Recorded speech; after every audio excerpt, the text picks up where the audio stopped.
Dozens and dozens of messages line hundreds of meters of sidewalk here along Logan Avenue, along Withrow Park tonight.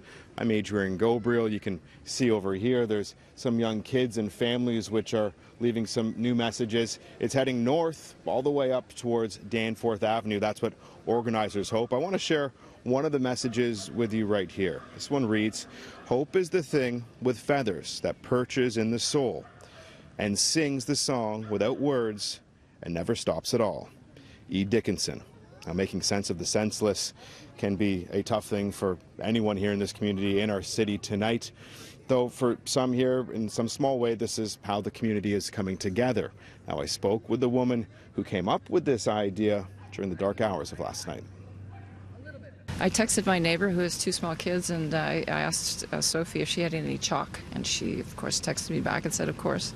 And I said, hey, let's go do some chalk drawing on the sidewalk. And we started at the corner at 11, and some other neighbors joined in, and here we are. You know, I guess a couple of hours later, 2.5 hours later, you know, a good portion of the way up the Danforth, and I'm just wondering if we could make it all the way to the Danforth. That would be pretty cool. And I hope it has gone a small way toward healing the neighborhood. The common theme today is that this could have happened anywhere. Steps from where shell casings are covered, a daycare where children could be seen laughing and playing today. The path to healing as a city is top of mind for faith leaders in Toronto. You hear the children laughing at the playground at the daycare at the back of the church right now. Steps away, we have shell casings covered. What does that say to you? It's sad. It's very sad to see what can happen in a regular neighborhood in Toronto, and your heart goes out to everybody that is involved and everyone that's affected. Life goes on.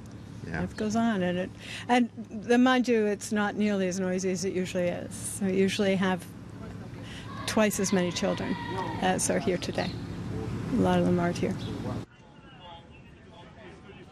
The man who shot this video of the frantic response by first responders asked that we not use his name, but he grew up in this part of town.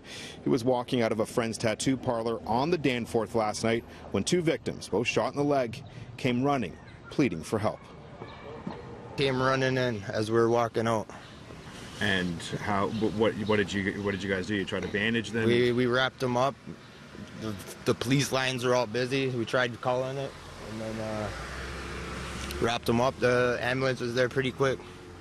They took them out. How would you describe the state that they were in? He was good. He was in shock. He seemed fine for being shot in the leg and how much blood was there. It was, you know, knowing what transpired now today, having a greater understanding of it, what's going through your mind?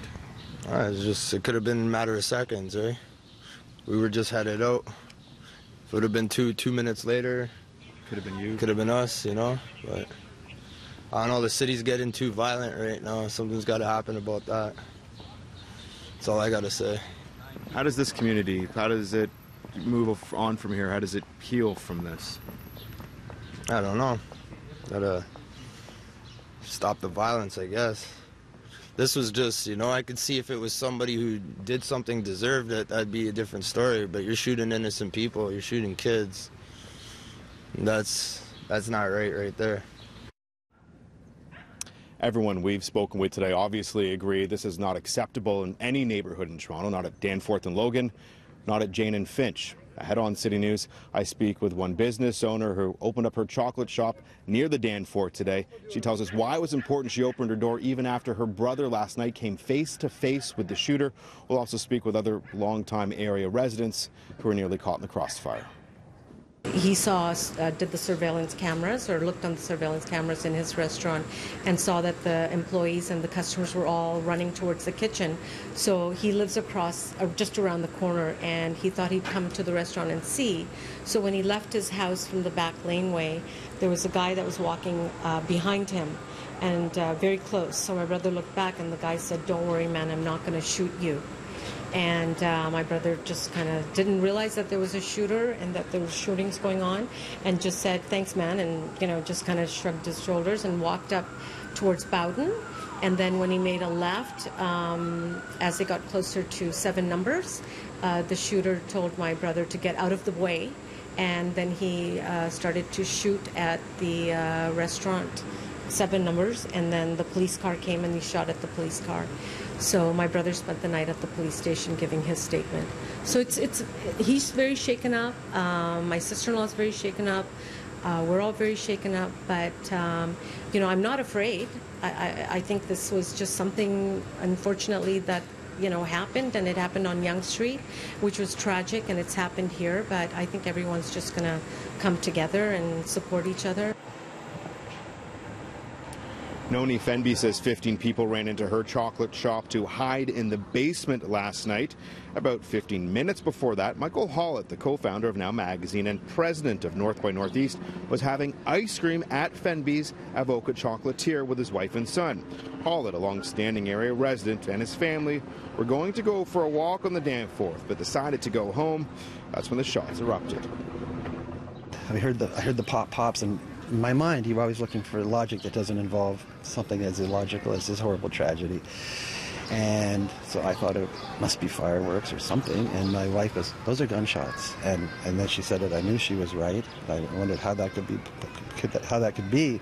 I looked out my window and people were running down the street, sort of quietly, but just there's a shooter. There's a shooter. And it's like, am I in this? Is this this is the thing we've seen? This horrible thing that's been wrought on other neighborhoods in other communities in the world, but it's not what we expect here. And then the shots kept ringing out, which is just crazy. And then it went quiet for a while. We heard sirens, and then through my backyard we could hear police radios and shouting, and then more pops. And it was like, oh my God, it's continuing. And then you just start playing back the tape of your night, and I start tracking down my children who live in this neighborhood and other family and friends, and checking in on everybody, and trying to make sense of it. Which is, I don't know if we ever will. I mean, how can little girls be getting shot while having ice cream?